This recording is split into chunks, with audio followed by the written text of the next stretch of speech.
As many of you know, we started this symposium when I was NGA director in 2003, and then in 2004, the Geospatial Intelligence Foundation took it over. And it is really remarkable what USGIF has done and grow this into our nation's largest gathering of intelligence professionals, a terrific celebration of geospatial intelligence, and a great opportunity to share and grow the tradecraft and foster intelligence integration. Foundation has flourished with many very worthwhile programs, of which this symposium is just one. And one that I'm particularly gratified and proud of is the tremendous emphasis on our young people and bringing them along, because they are, in fact, our future. So thanks to the foundation, and a huge thank you to all the corporate participants without whom these events wouldn't happen. Now, I've had the opportunity to speak at every GEOINT since we started, with the exception of 2006, which occurred right after I got canned as NGA director, probably not a coincidence. But I've spoken at GEOINT as the NGA director and as USDI, now as DNI, and I think this is my 6th time in this capacity. Now, next year, I do plan to be back, but I will be representing the GEOINT needs of the assisted living community. I just turned 75 last March, which means not only was I born on Pi Day, 314, but also I was actually around when Archimedes first calculated pi to its 6 digits. Now, this shouldn't come as a shock to anyone here. Robert maintains that I used to spot Socrates in the weight room. And I've always felt, by the way, that it's always very important to respect one's elders. But it's getting harder and harder for me to find any.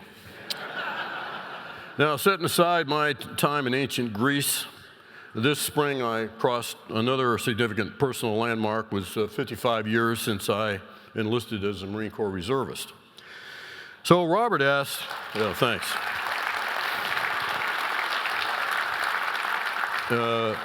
Semper Fidelis for the Marines out there. So Robert asked that I fly down this year and to share some of what I've learned. Actually, he phrased that as, you've been around for 3/4 of a century. You had to have learned something, right? Yes, I said, one thing I have learned is that you're never too old to learn something stupid. So I told him, I've also learned that inside the DC Beltway, we don't always follow the ancient tribal wisdom that goes, when you're riding a dead horse, the best strategy is to dismount. And he said he'd heard that one more than once. He said at this point he's memorized my entire list of strategies the government tries that are less successful than dismounting from our dead horses. Somewhat sarcastically, he asked, is there any ancient wisdom we did follow? So I had my staff do some research, and we found some proverbs that actually ring true to the deep truths of our existence as intelligence officers, especially inside the Beltway. So without further ado, and in no particular order, these are a few truisms from the geezer. So first, those who live in glass houses shouldn't leave their passwords on sticky notes. Every bird is charmed by the sound of his own voice. So when you're on the Hill, keep your opening statement to 5 minutes or less. A penny saved is a penny earned, and by God, we're willing to shut down the government to prove it. And speaking of God, my favorite ever since I was AFTAC commander, in God we trust, all others we monitor. It does no good to cry over spilled milk or sequestration. If everything is running smoothly, it's obviously time for reorganization. There is no I in stovepipes. Well, actually there is. Count on nothing of what you hear, half of what you see, and only 3/4 of your budget request. He who laughs last is most likely to hit reply all, to send an email telling everyone else to stop hitting reply all. No matter how high a bird flies, it still has to pass its poly. You can't squeeze blood from a turnip, but if the contracting officer says it's in scope, we'll try. Putting lipstick on a pig is an inherently governmental function. The early bird still gets stuck on Route 66. Of all the depressing words of tongue or pen, the most depressing, next slide please. A watched pot never boils, but everyone will be watching when you're in hot water. And speaking of hot water, 'tis better to remain silent and appear a fool than to say anything remotely interesting during congressional testimony. And one of my old favorites, of course, if you want a friend in Washington, buy a dog. Well, now it's, if you want a friend in Washington, don't bother. Since light travels faster than sound, many people in Washington appear bright until you hear them speak. And finally, idle hands are the devil's workshop, and so Sue Clapper is deeply concerned about what will happen in, yes, Tish, 248 days, but who's counting? So as I said, I was the NGA director back in 2003, which is the year we pushed through the name change from NEMA to NGA. And it was obvious to me that what we were doing was geospatial intelligence, not merely imaging and mapping. The GEOINT tradition of understanding the Earth, its natural and man-made features, gaining secrets, drawing inferences, and producing useful intelligence in a context that helps minimize uncertainty for our national decision makers. Well, that was built on the foundational work of the first NEMA employees in 1996, and for that matter, on the work of those who preceded them by DMA and INPIC. So as NGA gets ready to celebrate its 20th anniversary, which is hard to believe, on October 1st, I thought today it'd be worth taking a look back at the world of 1996. You know, when you get older, you have a tendency to, you can remember things way back then, I just can't remember anything about yesterday. It was a year, though, that the O.J. Simpson trial. It was the year we caught the Unabomber, Ted Kaczynski, in his Montana cabin. It was the year of the Atlanta Olympics and the Centennial Olympic Park bombing, and the Khobar Towers attack in Saudi Arabia. In 1996, the Iraq disarmament crisis worsened, and in Northern Ireland, the IRA revoked the first ceasefire of the Troubles. It was the year that Scottish scientists cloned Dolly the sheep, and the year Nintendo released N64 system in the Super Mario 64 game. And it was the year that the chess world champion Garry Kasparov first faced off against IBM's supercomputer Deep Blue. So many events of 1996 seem to echo in 2016. Once again, terrorist attacks confront us and reach into the Western world. Science and technology breakthroughs fundamentally redefine our existence and make us in the IC rethink both our vulnerabilities and the opportunities in front of us. So I'd like to focus on the event at the end of my list, that is specifically the man versus machine chess match.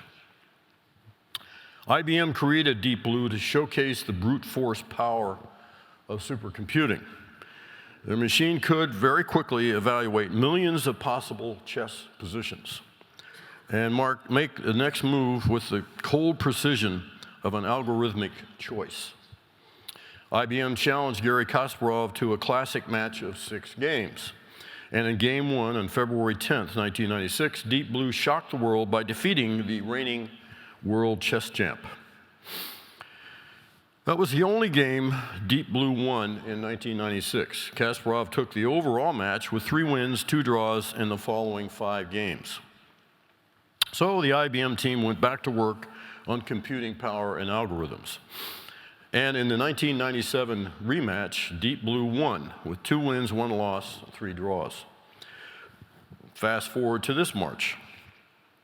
20 years and just a few weeks after Deep Blue won its first game, we saw a wholly different computing demonstration with a Google-engineered machine and the Chinese board game Go. In 1996, Deep Blue was able to process all the possible chess moves to outmaneuver Kasparov. Go is different.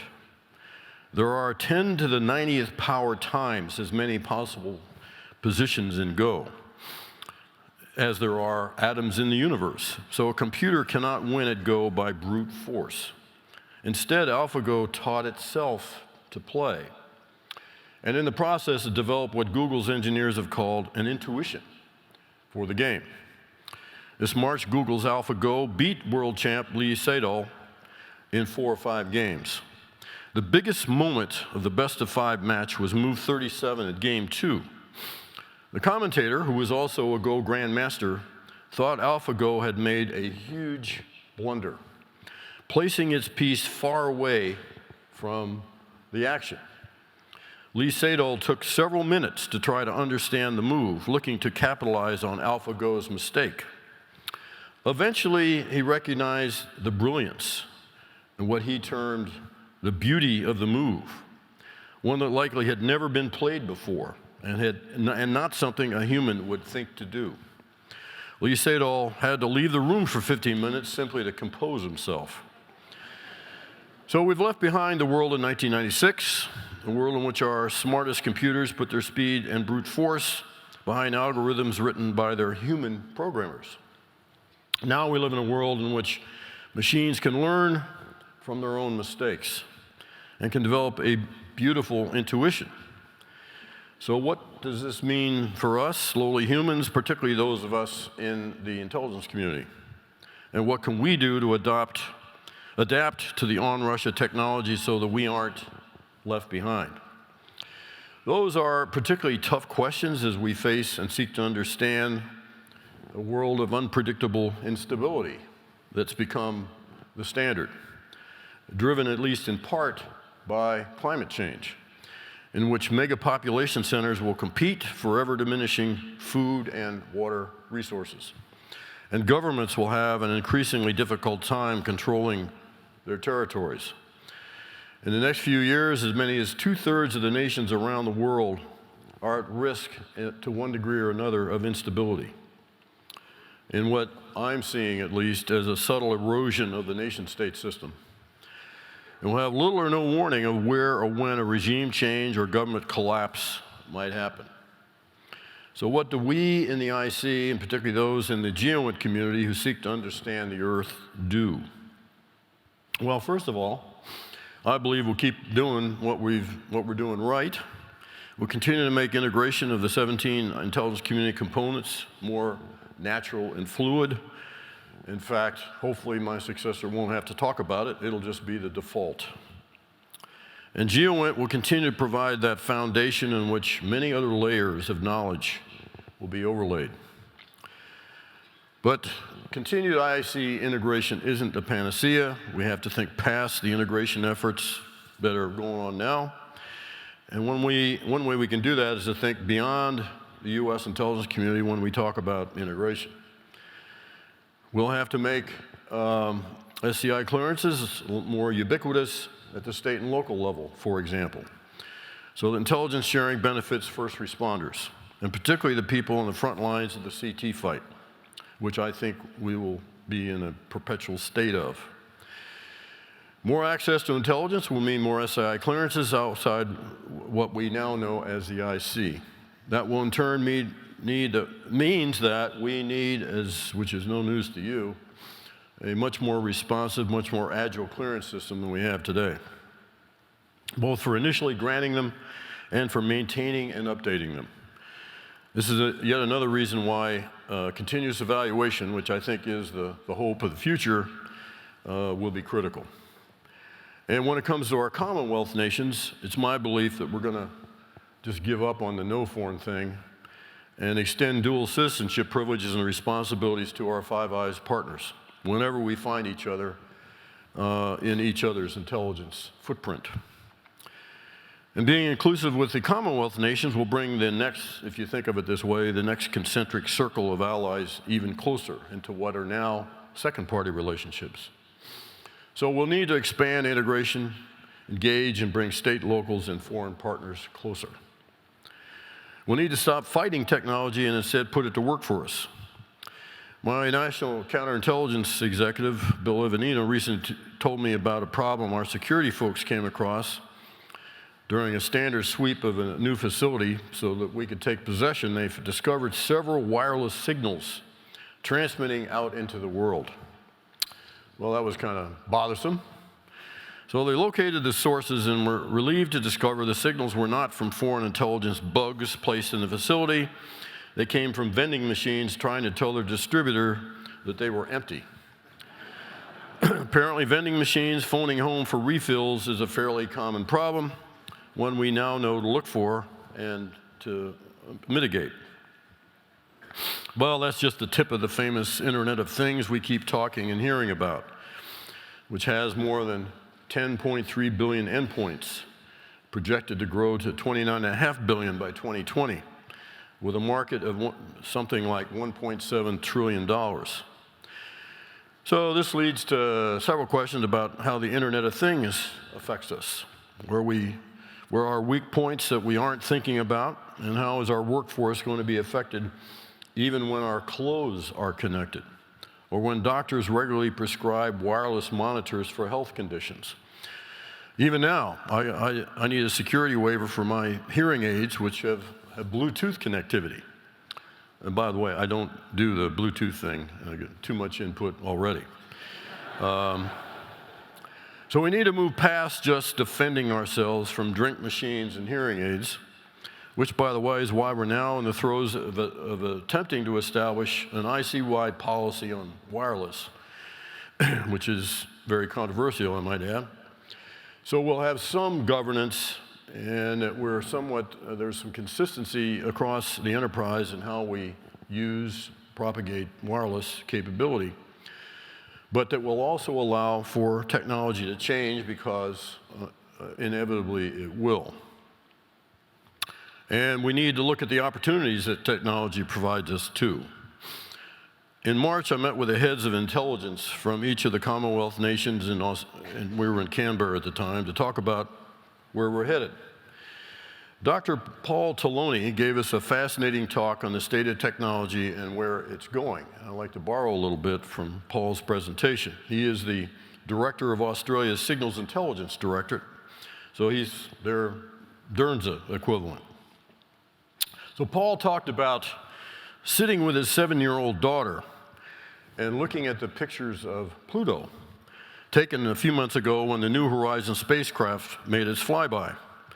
The first image he showed her, and later showed us, was the now iconic first color image NASA placed online, a rusty brown planet with the shape of a white heart covering its lower right quadrant.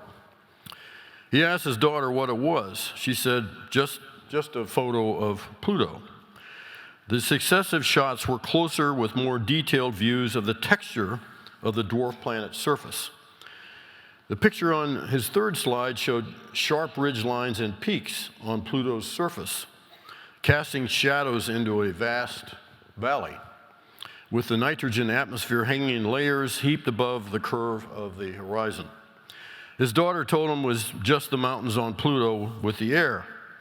Then he showed her the best picture we'd had of Pluto from when he was 7. It was just a faint white dot among many white dots. And she said, "Wow, Dad, you're old." Now, I didn't bother to say anything at the time. When I was 7, it was just a few years after we discovered Pluto. His point was that in just one generation between Paul and his daughter, technology had leapt from seeing Pluto as a faint dot to visiting Pluto and sending back detailed color images. And by the way, with the recent announcement from NASA, we confirmed observations of 3,200 planets orbiting other stars, some that are 10 or 20,000 light years away. So we can look at that pace of technical innovation as a scary thing, something that could take away from the advantage the U.S. intelligence community has now, or see it as something that will utterly revolutionize our lives for the better. And something we in the intelligence community can, and I am confident will, take advantage of. Because we have gotten better at seeing what's out there. We've also improved our ability to look down and to better understand the planet we live on. That leads me to something Robert said yesterday that really struck me. He was explaining NGA's new strategy and defining some of the terms NGA and the IC are using to describe our new ways of doing business. Talked about object-based production, organized intelligence around what we're studying, a person, place, or thing, rather than around the collection system that gave us the data or image. He described a structured observation management framework capturing and storing data in a structured way, so that we rely on the technology to find and connect intelligence rather than on the memory of the analyst who entered it into the system. And finally, discussed using object-based production and structured observation management to build activity-based intelligence. The state in which instead of interpreting an image, we understand what's happening with the person, place, or thing that we're studying, and how that activity changes with time. Yesterday, in the midst of explaining these concepts, Robert said something that I thought was striking. He said, we'll move from imaging a small percentage of the Earth each day to sensing all of it. And when we reach that vision, and I believe we will soon, that will mark an amazing journey that NGA and the GEOINT community has made since at least 1996. And geospatial intelligence, which was a gleam really in the eye, will truly have transcended imaging and mapping. Far beyond anything we thought about, or at least that I thought about in 2003 when we simply changed the agency's name, which at the time we saw as a big deal. But it was just one milestone in the constant evolution of the intelligence community. It won't be easy, but achieving the vision Robert laid out is, I think, critical to the nation. Because despite all this technological change, there's one thing that hasn't changed in the 20 years NGA and NEMA have been around. In fact, it hasn't changed in my 55 years, including about 53 or so in the intel business. And I think it's something that won't change fundamentally in the future. And that's why, the basic reason why we do intelligence in the first place. Now, the past few years, our nation has had a very public conversation about the intelligence community and what it does. And I think a lot of what has been lost in the public debate about how we conduct intelligence is why we even do it in the first place. Why does any nation state conduct intelligence? And we do mainly, I think, at its most basic level to reduce uncertainty for decision makers. That can be anyone from the president in the Oval Office to a private in an oval-shaped foxhole, if I can stretch the metaphor there. We certainly can't eliminate uncertainty for any of them, the president to the private, but we can certainly provide insight and analysis to help their understanding and to make uncertainty at least manageable, so that our national security decision makers can make educated decisions with an understanding of the risk involved. And so that we and our friends and allies operate on a shared understanding of the facts and the situation. So I believe that in this time of change, when we don't know who intelligence customer number one will be a year from now when we hold GEOINT 2017, what our national priorities will be and what challenges we'll face next, we keep the truth in front of us as why we do intelligence. Our unique accesses and insight will continue to help our national leaders manage the inevitable uncertainty for a long time to come. So thanks very much for having me. It's great to be back to this superb symposium. And thanks to the USGIF for the great work that it does, and to our industry partners who both support and participate in this substantively. So I'll stop there, and I guess, Tish, you're going to come up with some questions, right? Thank you very much.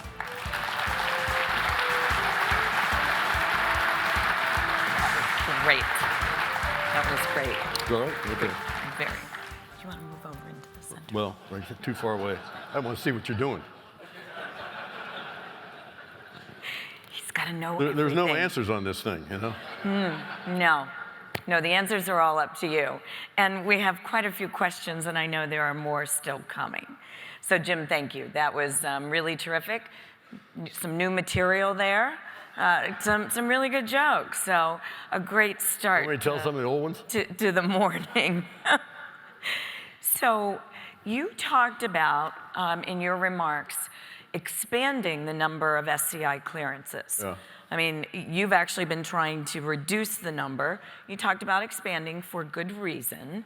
Can you elaborate on your vision of expanding to first responders? Yeah.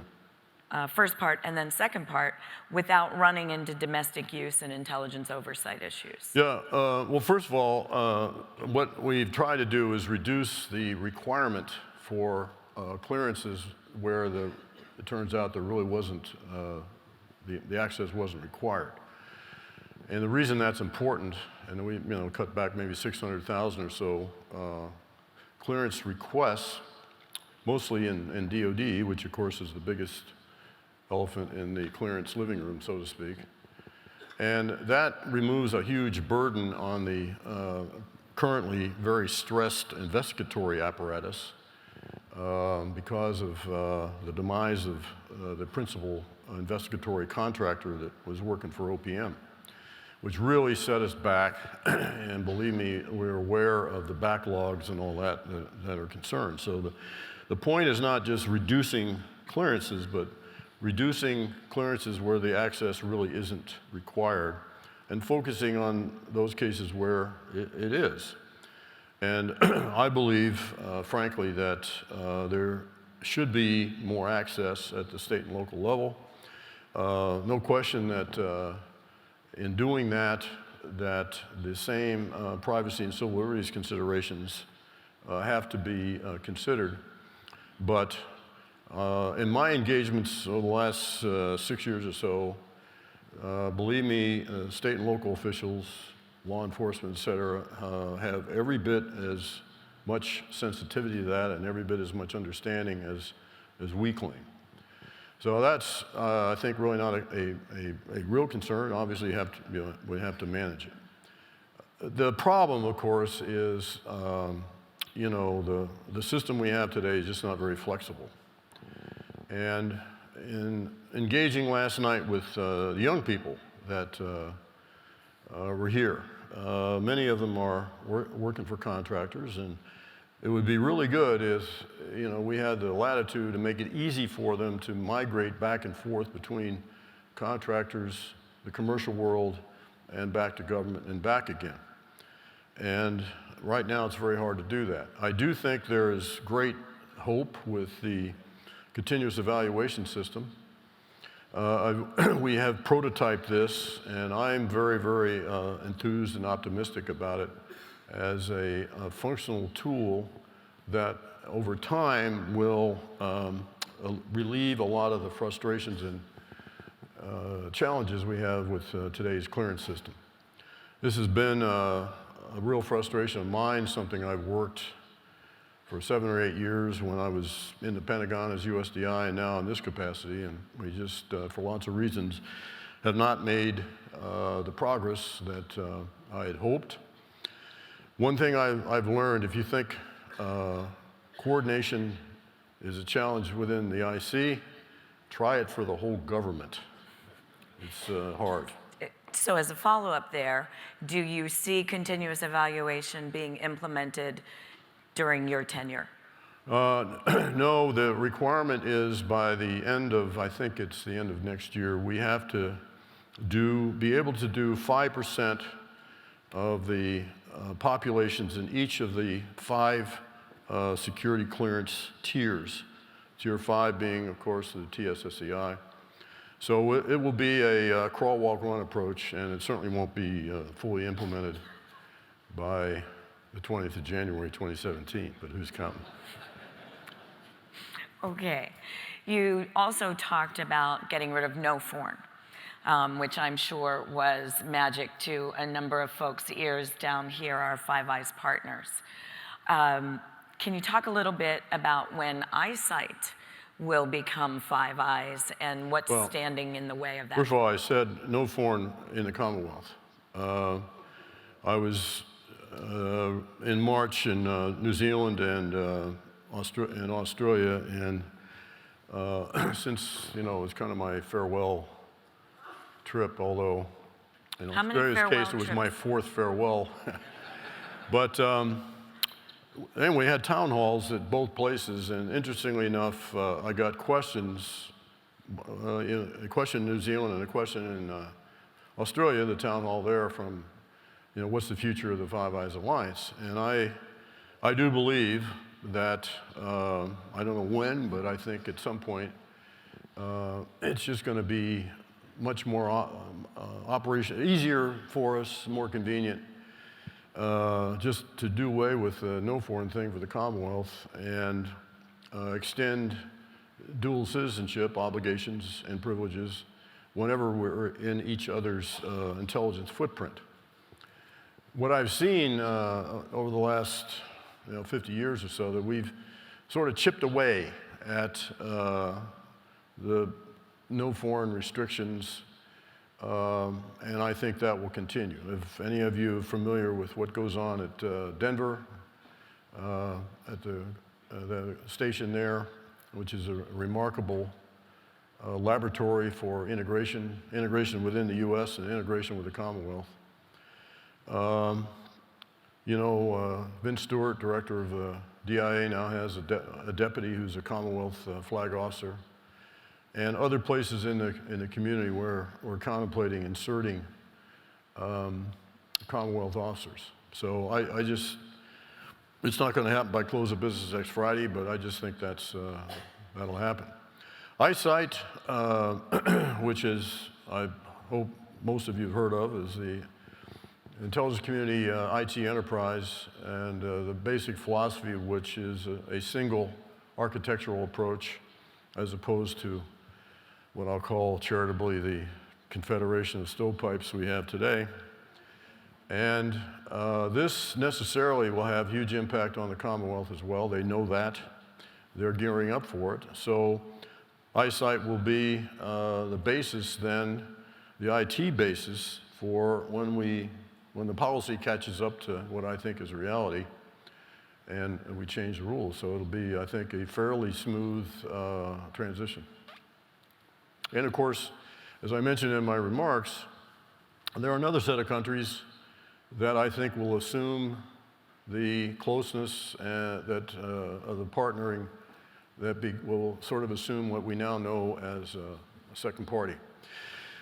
When I was in the UK earlier this year in a sort of a farewell thing there, and I got out to visit GCHQ, hadn't been there in 12 years, and when I was leaving, Robert Hannigan, who's a terrific director of GCHQ, presented me in a frame a replica of a memo that the then British CDI, the Chief of Defense Intelligence, signed. This was in February of 1942. And there was one line in this memo that really sticks out. And he simply said, all British intelligence will be shared with General Eisenhower and his staff. And this is when Eisenhower was just coming to the Mediterranean theater of operations, hadn't even come to the UK yet. One simple line, which I think we're probably going to come back to that line and abide by it. Okay, I'm sure you're receiving many wonderful mementos on those farewell trips. So this is GEOINT. Let's talk a little bit about GEOINT. How do you suggest the GEOINT community implement the technology that allowed the machine learning for Go? Well, I'm not, IT specialist on just how that's done. I do think, though, with the expanded robustness of what we now think of as GEOINT, which, in the day was simply the amalgam of, mapping, charting, geodesy on one hand, and imagery analysis on the others. When you think about it now, that seemed like a big deal at the time when I was NEMA NGA director, and now that's kind of really old hat. And what strikes me about GEOINT today, which we use a lot in the White House to facilitate discussion, decision-making, and when I say the White House, specifically the Oval Office. And the richness of what can be done with the basic idea of GEOINT, and taking advantage of all the IT capabilities, big data analytics, when you can portray not just the geography, but the activity that's going on in that geography, and portray it graphically, is a hugely powerful, compelling thing for intelligence. So along those lines, can you talk a little bit about the nexus between GEOINT and cyber? The what? Between GEOINT and cyber, and how each of those two can be mutually supporting. One of the challenges, of course, with cyber is it's hard to see, feel, and touch it. It's out there. And we've had tremendous challenges because of that, such issues as how to generate cyber deterrence, which is a very hard problem. And it isn't like nuclear deterrence, where you can, see ICBMs, you can see bombers, you can see SLBMs, you can sense them and all that, and you can't do that with cyber. So, where I think the nexus of cyber and GEOINT is in the depiction of cyber as though it were physical.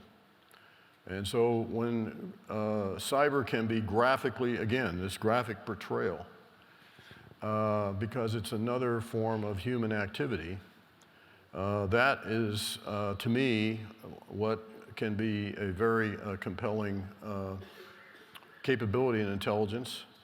And in reference to my remarks about a way of reducing uncertainty for decision makers, because right now that is, I can tell you, is difficult to portray. And I know NGA likes to say that they kind of put the bricks and mortar into the bits and bytes. So exactly what you're saying there, the location. You talked a little bit about, and it was quite a good example of the vending machine phoning home, having wireless in the workplace. And we've had a number of questions here from the millennials in the audience. What guidance, what sage advice do you have for them as they first of all, this is frankly what I think is driving the IC leadership to want to embrace wireless. It has more to do with appealing to the millennials, because at least the studies we've done, there isn't a whole lot of, some will take issue with this, I'm sure, but at least as we've looked at it, there isn't really an incremental change or improvement in efficiency by virtue of wireless. So right now we have, everybody's kind of off doing pilots, if you will, across the IC, and the governing stipulations for managing these pilots is very inconsistent. So a couple months ago, we had XCOM, which is the leadership of the IC, and we kind of went through this issue. Everybody acknowledged that yeah, we need to have a policy, but what it's actually going to say, well, that'll be this will be hard to work out. But I'm committed to getting some kind of governance for wireless in the IC, and getting something published certainly before I leave. And of course, as I indicated in my remarks, we do have concerns, security concerns, but at the same time want to create as appealing a work environment for these great young people. So that really is driving this more than alleged efficiencies. Okay. Do you believe that the IC is taking as much advantage as they could be from commercial satellites for the foundational data and then using our NTM for truly the unique? Well, what else could be done? The answer to that's kind of a when are you going to stop beating your wife question. No, we probably never take advantage of everything like we should. I mean, that's all a safe statement. It's my view that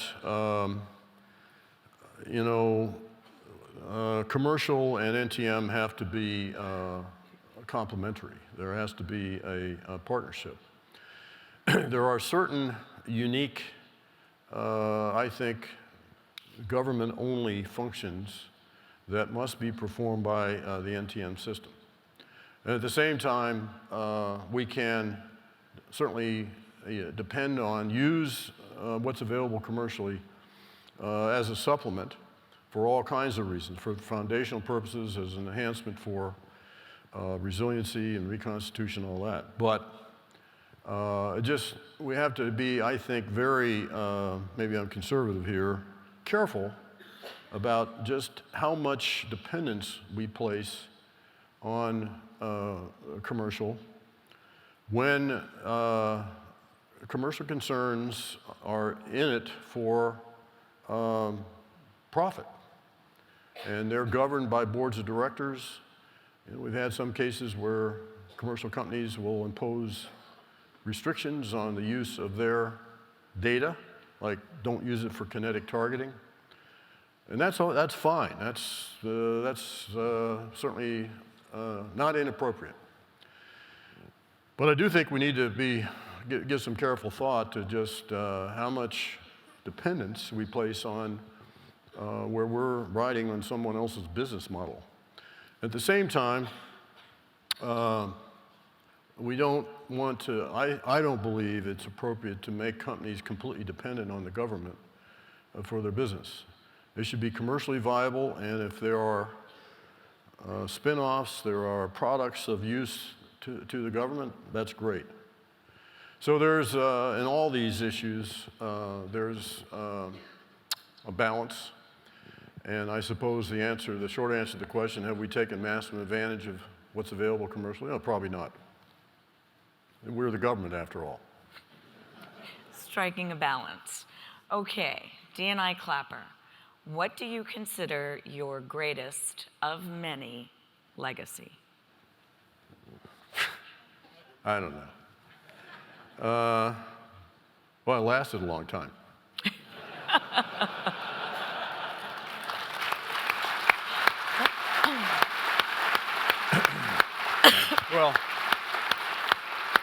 Well, this is becoming a FAQ, frequently asked question. And I'll tell you, I think other people are going to have to grade my term paper.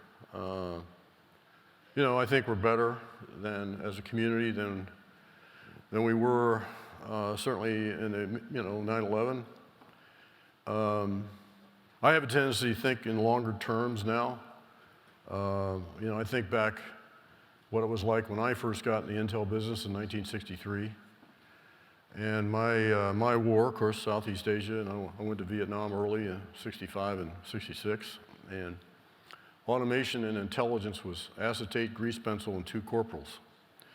And I distinctly remember in Vietnam when I was there, my dad coincidentally was there at the same time. He was the deputy chief of NSA in Vietnam.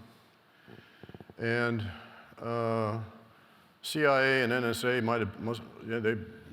they were actually on 2 different planets.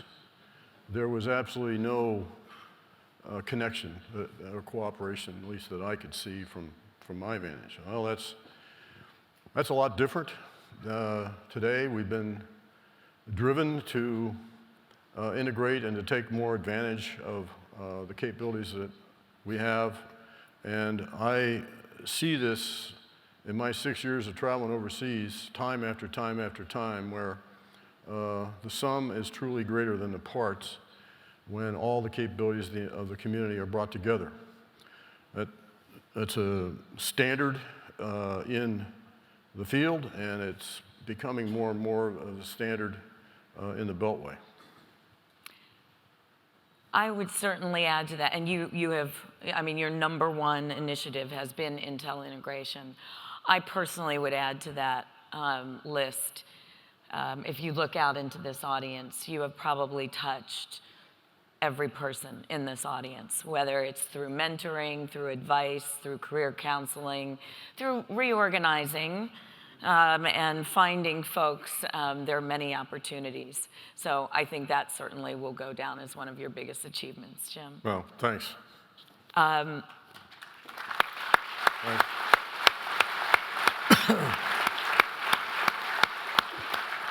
So the flip side, what's going to be left undone on your list?